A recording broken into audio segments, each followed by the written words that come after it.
বলো। কখন আসবে তুমি? আরে তুমি দেখবা, আর আমি যাবো না তা কখনো হয়? আর আমি তোমাকে নিজের জানের থেকেও বেশি ভালোবাসি। ঠিক আছে, 15 মিনিট ওয়েট করে আসছি। এই শায়না, কি হলো? আমার জন্য একটা জামা নিয়ে আয় তো। ঠিক আছে, আনছি। এই নাও, এই জামাটা পরে তোমার খুব সুন্দর লাগবে। যে জামাটা আমি পরলে তোকে সুন্দর লাগবে সেই জামাটা আমি পরবো না। হ্যাঁ, তুই অন্য জামা নিয়ে আয়। কেন?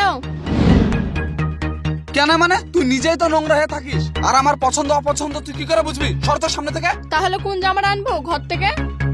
তোকে কোনো জামা লেসতে হবে না। হ্যাঁ, আমি ঠিক লেসছি নিজে থেকে। সর সামনে থেকে।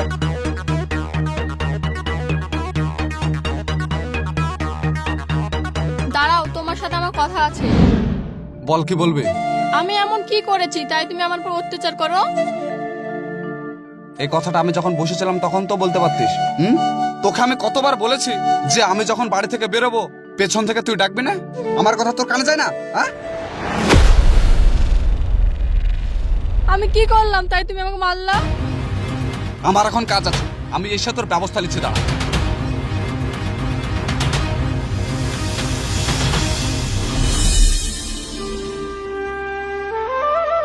হ্যালো ডার্লিং, আমি চলে এসেছি। এলে তাহলে? আমি তো ভাবলাম তুমি আসবেই না। আরে তুমি আমায় ডেকেছ আর আমি আসবো না তা কখনো হয় বলো তো? হতেই পারে, তুমি একজন বিবাহিত ছেলে, তোমার মনে সব কথা শোনার জন্য তোমার বউ আছে। আর আমাকে দেখো, আমার মনের কথা শোনার জন্য কেউই নেই। নদীর যেমন ঝর্ণা আছে, ঝর্ণা আছে নদীর, আমার আছো তুমি, তোমার আছে আমি। আচ্ছা, আমার জন্য তুমি সব করতে পারবে, কখনো ছেড়ে যাবে না তো আমায়? আরে তুমি একবার বলে দেখো তো নাকি। তোমায় সাইনাকে ডিভোর্স দিতে হবে। কি হলো? হ্যাঁ, দিয়ে দেবো। এটা কোনো ব্যাপার হলো নাকি? এমনিতে ওকে আমার পছন্দ না, বুঝলা? কিন্তু দেখো, আমি তোমাকে আর তাড়াহুড়ো করতে বলছি না। আমার কলেজটা কমপ্লিট হয়ে যাক, তুমি ততদিন ওর সাথে সংসার করে নাও। বাট দেখো, কোনো বেবি প্ল্যানিং করো না। আচ্ছা ঠিক আছে, তাই হবে। সত্যি বলছো তো? এই হৃদয়ের মালিক শুধু তুমি। ধরো ধরো ধরো। পৃথিবীর এমন কোনো শক্তি নাই যে আমাদের দুজনকে আলাদা করতে পারবে। টেনে দেখো, আলাদা করতে পারছে কি? পারবে না।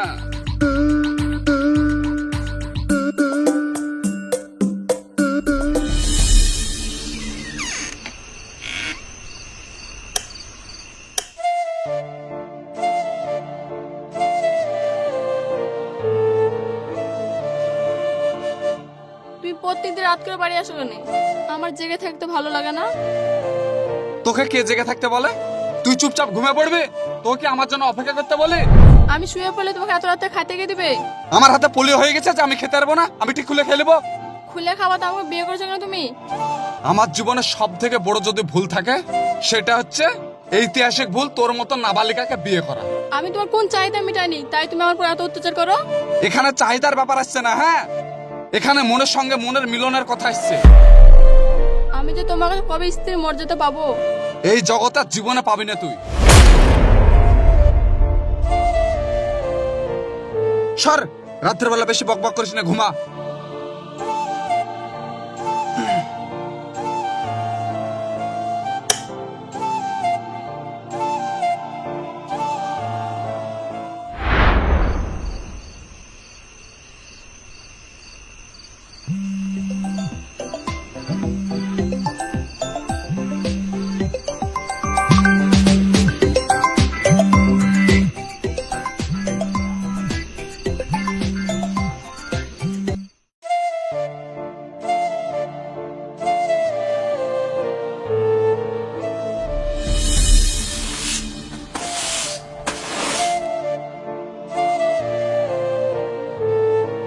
আব্বা, আপনি একটা বিচার করে দিন। সকালবেলা আবার কিসের বিচার করব বোমা? আপনার ছেলে আগের মতো আমার সাথে আর ভালো ব্যবহার করে না, আমাকে এড়িয়ে এড়িয়ে চলে। কালকে রাত্রে একটা মেয়ে ভিডিও কল করেছিল। মাইনুল, বোমা এসব কি কথা বলছে? আব্বা, এখন মোবাইলের যুগ, ভুলবশত লোক ফোন করতেই পারে, তাই না? মিথ্যা কথা, দিনে তো কতবার ভিডিও কল করে ঠিক নাই, আমি কল হিস্টোরি দেখেছি। শুন মাইনুল, দেখ তুই যদি বেশি বাড়াবাড়ি করিস আমি কিন্তু বাড়ি থেকে বের করে দিব। আব্বা, ও কিন্তু মিথ্যা কথা বলছে। ও পড়াশোনা জানে যে মোবাইলের হিস্ট্রি দেখবে? বৌমা শিক্ষিত, ফোন চালাতে পারবে না মানে? তুই আবার এসব কি কথা বলছিস? আপনার ছেলে আগ্রহ মতো আমাকে আর ভালোবাসে না, আমার সাথে শুধু ঝামেলা করে। তিশা নামে একটা মেয়ের সাথে প্রেম করছে। আমার মান সম্মান চলে যাবে বলে তোর আমি তাড়াহুড়ো করে বিয়ে দিয়ে দিলাম, আর তুই এখন প্রেম করছিস? শোনো আব্বা, তোমাকে আমি অনেকদিন ধরে একটা কথা বলবো বলে ভাবছি, বলা হয়েছে না। তোমার বৌমাকে কিন্তু আমার পছন্দ না। বিয়ে করার সময় তো তুই পছন্দ করে এসেছিলি, সেই জন্য তোর সাথে বিয়ে দিয়েছি। তখন ভেবেছিলাম বিয়ে না বিয়ে, এখন বুঝতে পারছি বিয়ে কি জিনিসটা। বিয়ে কি জিনিস যখন বুঝতে পেরেছিস, তাহলে ভালোভাবে ঘর সংসারটা কর। আপনার ছেলে ডিভোর্স দিবে বলে রোজ আমাকে ভয় দেখায়। ডিভোর্স দিব বললি হইলো? ডিভোর্স কি এত সস্তা? আমার বৌমা গুণবতী। তোমার গুণবতী বৌমাকে নিয়ে তুমি থাকো। হ্যাঁ, তোমার বৌমাকে আমার পছন্দ না, আমি ঠিক ডিভোর্স দিয়ে দেবো।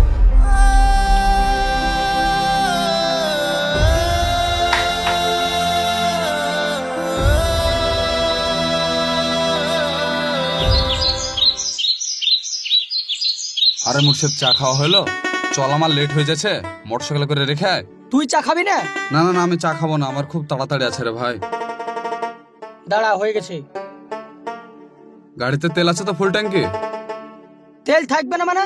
আমি তো জানি তোর কবিতরের কাছে যেতে হবে। চা খাওয়া হয়ে গেছে, তাহলে চল। এলে চাবি, চালা। চাপ।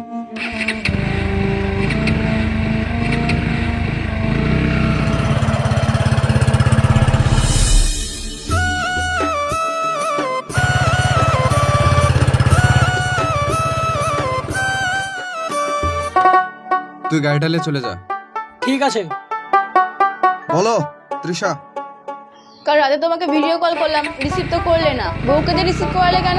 আরে তাই বলছো? কালকে শরীরটা প্রচন্ড খারাপ করছিল, এর জন্য সকালে ঘুমিয়ে গিয়েছিলাম। ও তাই? আর সকাল উঠে বউ তোমাকে কিছু বলেনি তো? তাই বলেনি? এই দেখো আব্বা আর বউয়ের সঙ্গে সকালবেলায় ঝামেলা করে আসলাম। এমা, কি বলছো? তারপর কি হলো? তারপরে কি, আমি আব্বাকে সাপ সাপ বলে দিয়েছি যে আমি শায়নাকে ডিভোর্স দিয়ে দিব। তা এইসব কথা শোনার পর রিয়াকশন কেমন ছিল? দেখো, ডিভোর্সের কথা শুনে তো কেউ আর রাজি হবে না, কিন্তু কোকে আমার পছন্দ না, তাই আমি ডিভোর্স দিয়ে দেবো। শোনো, এত তাড়াহুড়ো করে কিছু করো না, দেখো লাস্টে যেন ফেসে না যাও। আরে দুই এক দিনের মধ্যে ওর বাপ আসছে, ওর বাপ আসলে না আমি ঠিক ওকে পাঠিয়ে দেবো। একবার বাড়ি থেকে তাড়াতে পারলে বাঁচি আমি। ডিভোর্সের কথা বললেই কি ও রাজি হয়ে যাবে? আরে ওর বাপের সঙ্গে চলে গেলে আমি ঠিক ওর বাড়িতে ডিভোর্স পেপার পাঠিয়ে দেবো। দরকার হলে ওর আব্বাকে তুমি এক্ষুনি ডেকে নাও। অত তাড়াহুড়া করলে হবে না। হ্যাঁ, ওর বাপ আসলে আমি ঠিক পাঠিয়ে দেবো। চলো আমরা কোনো রেস্টুরেন্টে যাই। হ্যাঁ চলো।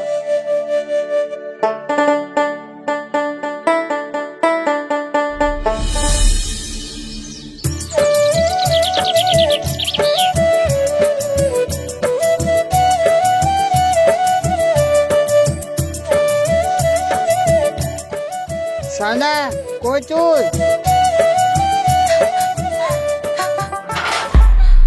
আব্বা তুমি আসলা? ভালো আছো? হ্যাঁ, ভালো আছি। মা ভালো আছে বাড়িতে? তোর মা, বাড়ির লোক সবাই ভালো আছে। তুই কেমন আছিস?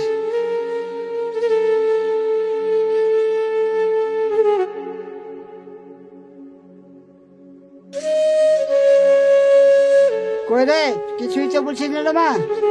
আব্বা চা খাবা না শরবত খাবা? তোর বাড়িতে আসলাম তোর হাসি মুখটা দেখার জন্য। এসে আমি যা দেখলাম, তোর বাড়ির খাবার আমার পেটে ঢুকবে না। আব্বা আমি ভালো নেই, তোমার জামা আমাকে ভালো চোখে দেখে না। তোমার জামাই আমাকে ডিভোর্স দিবে বলেছে। ডিভোর্স দিবে? ডিভোর্স দেখে মুখের কথা, তোকে মারধর করে? আব্বা আমার উপর খুব অত্যাচার করে। তোকে আজ পর্যন্ত আমি একটা ধমক দিয়ে কথা বলিনি, আর তুই শ্বশুর বাড়ি এসে মারধর খাচ্ছিস? আব্বা সবই কপাল, আমরা মেয়েরা তো পরাধীন, পুরুষরা আমাদেরকে পরাধীন করে রেখেছে। তুই দুঃখ করিস না, ভাগ্যে যেটা লেখা আছে তাই হবে। প্রয়োজন হলে আমি অন্য ছেলের সঙ্গে তোর বিয়ে দিয়ে দিব। আব্বা মেয়েদের বিয়ে একবারই হয়, বারে বারে হয় না। তুমি যেখানে বিয়ে দেবা সেখানে যদি এই ঘটনা ঘটে, আমরা লেখাপড়া শিখে এসে লোকের বাড়িতে ঝিয়ের কাজ করি, তাও পুরুষের মন পাওয়া যায় না। তুই এত ভাবনা চিন্তা করিস? আব্বা জীবনে একবারই বিয়ে হয়, আমি ওকে ডিভোর্স দিতে চাই না। যদি জামাই ডিভোর্স দেয় তাহলে তো কিছু করার নাই। সেটা তো আমার কপাল। চলো আব্বা, ঘরে চলো। বিহাই কই? ওই ঘরে আছে। আমি বিহাইয়ের সঙ্গে একটু দেখা করে আসি। ঠিক আছে, চলো তাহলে।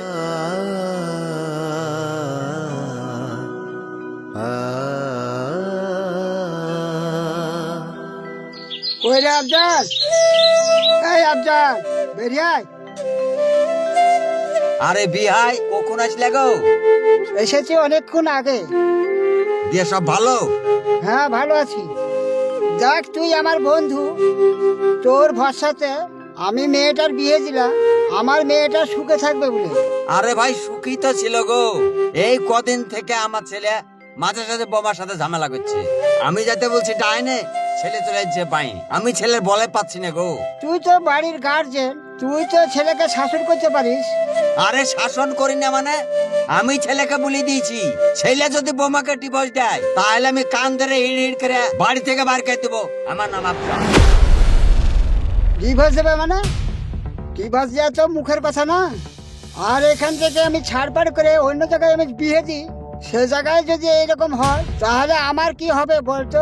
তুমি একদম ঠিক কথা বলেছো। মানুষের মনের কথা কেউ বলতে পারে না। তুমি কোনো চিন্তা করো না, আমি আছি।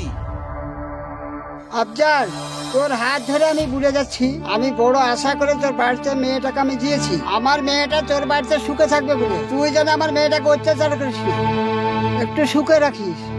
আমার উপর তুমি ভরসা রাখো ভাই, তোমাকেও তো চিন্তা করতে হবে না।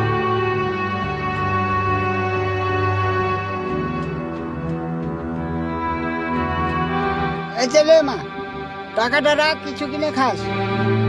থাক মা, আমি বাড়ি গেলাম। আব্বা চলে যাচ্ছেন নাকি? হ্যাঁ বাপ, বাড়ি যাচ্ছি। শায়নাকে নিয়ে যেতে পারতেন, দুদিন আপনার বাড়ি থেকে ঘুরে আসতো। ওর মা এসে নিয়ে যাবে। আপনি এসেছেন, আপনি নিয়ে যেতেন, আবার শাশুড়ি মাকে কষ্ট দিবেন? মেয়ের বাড়িতে মা আসবে তো কষ্ট কিসের? আমার বাড়িতে বেড়াতে যাবে বাপ।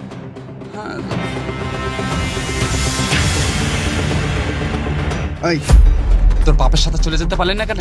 হ্যাঁ, তুই নিজেকে খুব বড় চালাক ভাবিস তাই না? আমিও দেখছি তুই কতদিন এভাবে নাটক করে থাকতে পারছিস। তা আসো, ঘরে আসো। ঘরে চলো, তোর নাটক কিন্তু শেষ হয়ে এসেছে।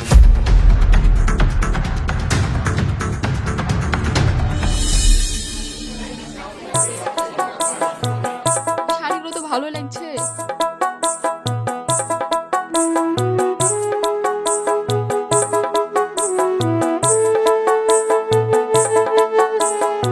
আরে তিশা, সত্যি সত্যি তোমার সাথে আমার দেখা হয়ে গেল? তুমি বিশ্বাস করো, এখানে আমার কোনো দোষ নেই, সব দোষই হচ্ছে তোমার স্বামীর। এখানে বিশ্বাস ও অবিশ্বাসের প্রশ্ন আসছে না। তুমি আমার সংসার ভেঙে আমার স্বামীর সাথে ঘর সংসার করবা? আমার স্বামী তোমাকে সারা জীবন সুখে রাখবে, সেটা কি গ্যারান্টি আছে?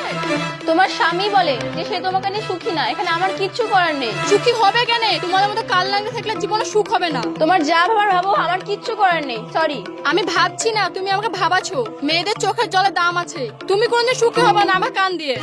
যে মেয়ে তার নিজের স্বামীকেই হ্যাপি রাখতে পারে না, সে আবার কেমন মেয়ে? মনে রেখো, সমাজটা কিন্তু ছেলেদের শাসনে। এটা প্যাক করে দেন ভাই।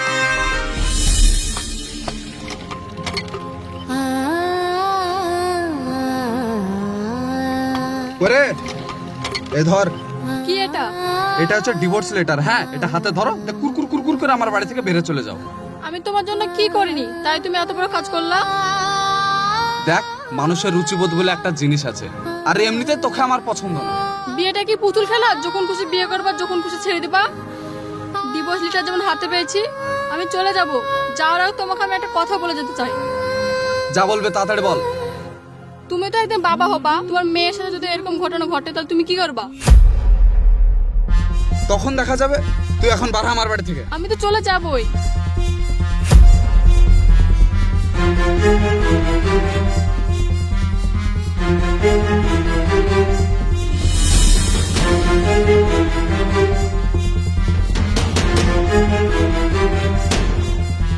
নমস্কার স্যার।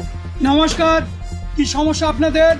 সমস্যা বলতে গেলে আফজাল আমার বন্ধু, সেই কারণে আফজালের ছেলের সঙ্গে আমার মেয়ের বিয়ে দিয়েছিলাম। আচ্ছা, কিছুদিন ভালোই চললো, এখন আমার মেয়েকে জ্বালা যন্ত্রণা এবং মারধর করছে। তাই আপনার কাছে এসেছি স্যার, অভিযোগ জানাতে। এটা আপনার মেয়ে? হ্যাঁ স্যার। আচ্ছা, তোমার স্বামীর নাম কি? মাইনুল। কি সমস্যা খুলে বলো তো। বলতে গেলে স্যার বিয়ের পর ঠিকই চলছিল, এই কম মাস থেকে আমার স্বামী একটা মেয়ের প্রেমে পড়েছে। তখন থেকে বাড়িতে অশান্তি। ও রাত্রেবেলা মদ খেয়ে এসে আমাকে ধরে ধরে মারে, নাই অন্য কথা বলে আমাকে ডিভোর্স দিতে চায়, আমার সাথে থাকতে চায় না। ঠিক আছে, আপনারা দুজনে বাইরে থেকে একটা অ্যাপ্লিকেশন লিখে আসুন, নিয়ে এসে পাশের ঘরে জমা দিন। ওর বিরুদ্ধে কঠোর ব্যবস্থা নিব, ঠিক আছে? ঠিক আছে স্যার। তাহলে আসুন।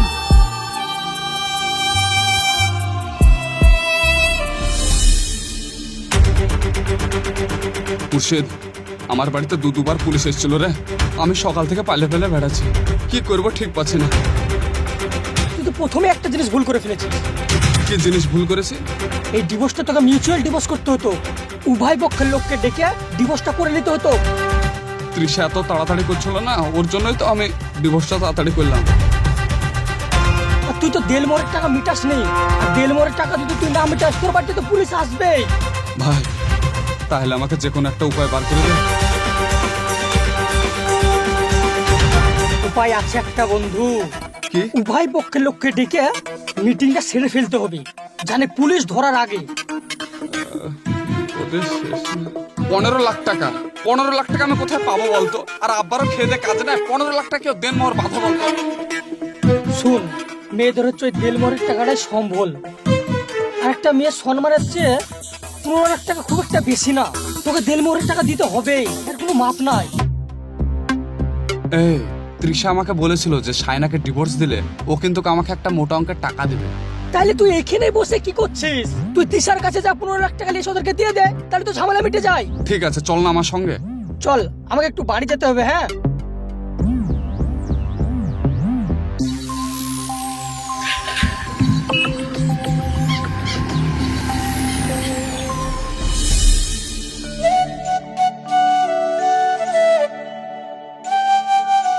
বল কি জন্য ডেকেছিস?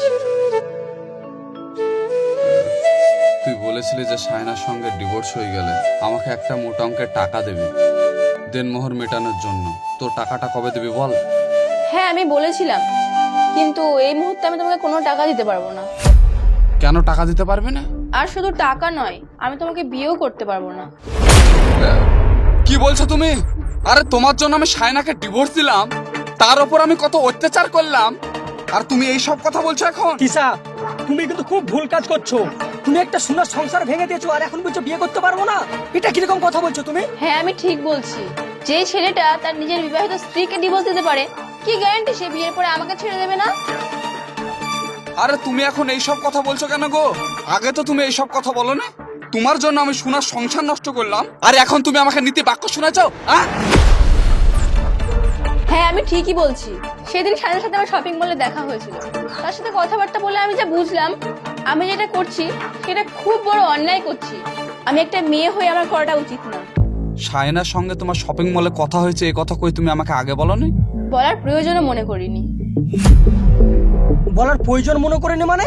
তুমি একটা মেয়ের সংসার ভেঙে দেয়া, এখন তুমি বলছো বলার প্রয়োজন মনে করে নেই? তুমি কি মাইনুলের সঙ্গে সাবলুটোর গেম খেলছো নাকি? হ্যাঁ আমি মানছি আমি সায়নার সংসার ভেঙেছি, কিন্তু দেখো সায়নার মতন শান্ত মেয়ে যে ছেলে সংসার করতে পারেনি, আমার মতন রকচটা মেয়ে তার সাথে 10 দিনও টিকতে পারবে না। ও, এবার আমি বুঝতে পেরেছি, তুমি এর জন্যই আমার সঙ্গে বিয়ে করবে না, তাই তো? একদম সত্যি।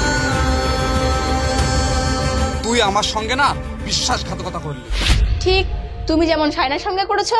থাক, আর সায়নার জন্য দরদ দেখাতে হবে না। হ্যাঁ, সায়না একটা মেয়ে আর আমিও একটা মেয়ে, আমার যেটা উচিত মনে হয়েছে আমি সেটাই করেছি। 7 খণ্ড রামায়ণ পড়ে সীতারামের মাসি, এখন মনে হচ্ছে না তোকে আমি গলা টিপে মেরে ফেলে জানিস? ঠিক আছে ভাই, শান্ত হও। এখনো তো উত্তেজিত হয়ে লাভ নাই, সবই হচ্ছে ভাগ্যের খেলা। ফালতু এখানে ঝোট ঝামেলা না করে পুলিশ আসার আগে চল বাড়ি থেকে আগে মীমাংসাটা করে নি। তৃষা, তোকে আমি দেখে নেবো তুই কিভাবে বিয়ে করছিস, সেটাও আমি দেখছি। তোর ছবি আমি না ভাইরাল করেছি তো আমার নামও মাইনুল না। শোন, এই এডিটের যুগে না তোর এই ভিডিও ছবিতে কেউই বিশ্বাস করবে না। তুই যা পারিস তাই কর। আগে আমি মীমাংসাটা করে আসি। থাম। তোর নাম মাইনুল? হ্যাঁ স্যার। তোর বাড়িতে আমি 2 থেকে 3 বার গেছিলাম। কেন স্যার? তোর স্ত্রী তোর নামে অভিযোগ করেছে তুই তোর স্ত্রীর ওপর অকথ্য অত্যাচার করিস। এবং স্ত্রীর মর্যাদাও দিস না। শুধু তাই না, স্ত্রীর কাছে ভুলে বানিয়ে ডিভোর্স পেপারে সই করে নিয়েছি। চল থানায়, তোর বিচার আদালতে হবে। নিয়ে চলো ওকে। চল। চল। চল থানায়।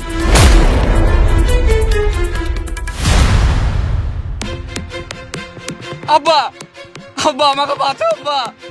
কাছে যাওয়া হবে না, যা বলার এখান থেকে বলুন। আমাকে বাঁচাও আব্বা। আমি চলে এসেছি, তোর কোনো আর ভয় নাই। তোকে আমি ছাড়ানোর ব্যবস্থা করছি স্যারের সাথে কথা বলে। স্যার, হ্যাঁ বলুন। আমার ছেলেকে থানায় এনেছেন কি জন্য?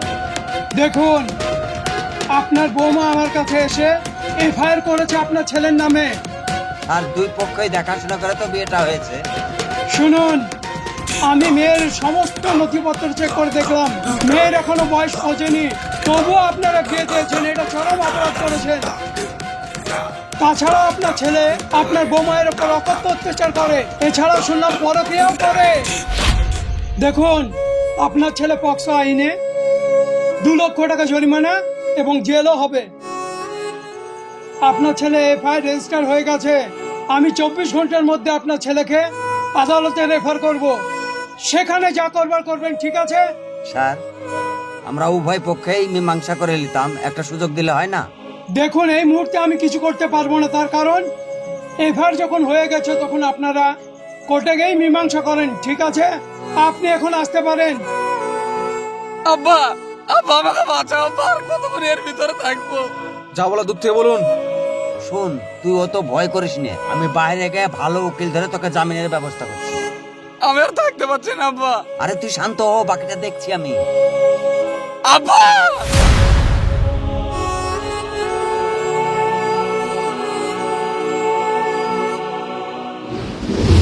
বর্তমান সময়ে অনেকে লুকোচুরি ভাবে নাবালিকা মেয়ের বিয়ে দিচ্ছে।